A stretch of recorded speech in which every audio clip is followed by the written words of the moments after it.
dem Feind gelungen, die Front in breiter Formation zu durchbrechen. Im Süden hat der Gegner Zossen genommen und stößt auf Stahnsdorf vor. Der Feind operiert jetzt am nördlichen Stadtrand zwischen Frohnau und Pankow. Und im Osten ist der Feind bis zur Linie Lichtenberg-Marsdorf-Karlshorst gelangt. Mit dem Angriff Steiners wird das alles in Ordnung kommen. Mein Führer, Steiner konnte nicht genügend Kräfte für einen Angriff massieren. Der Angriff Steiner ist nicht erfolgt.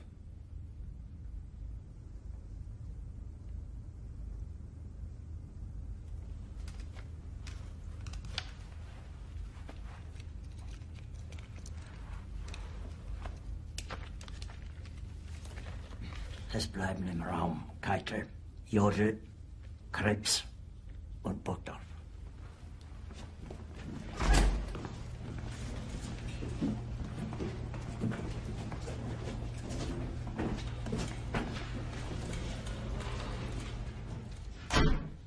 Das war ein Befehl! Der Angriff Steiners war ein Befehl! Wer schickt Sie? Dass Sie es wagen, sich meinen Befehl zu widersetzen!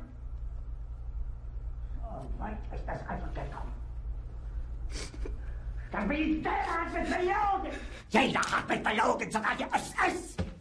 Die gesamte Generalität ist nichts weiter als ein Haufen niederträchtiger, treuloser Feiglinge! Mein Führer, ich kann nicht zulassen, dass die Soldaten, die für Sie verbringen... Nicht als Feiglinge! Verreiter, Versager! Mein Führer, was Sie da sagen, ist ungeheuerlich. Die Generalität ist das Geschmolz des deutschen Volkes!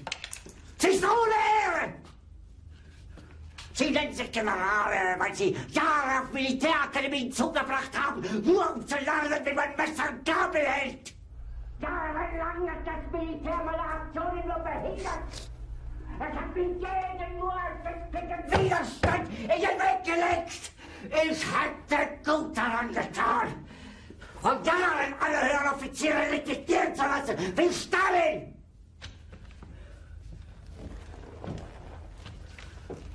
Ich war nie auf einer Akademie. Und doch habe ich allein auf mich gestellt, ganz Europa erobert. Verräter!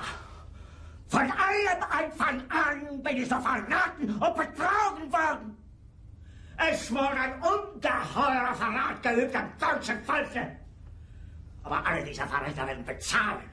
Mit ihrem eigenen Blut werden sie bezahlen. Sie werden das saufen in ihrem eigenen Blut. Bitte gerne. Jetzt beruhig dich doch.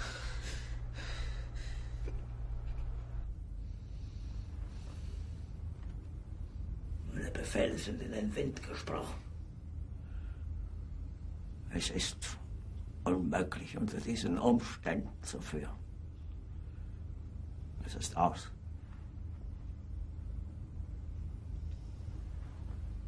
Der Krieg ist verloren.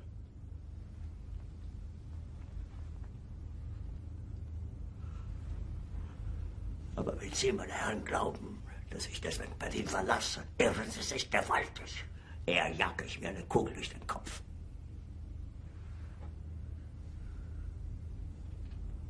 Tun Sie, was Sie wollen.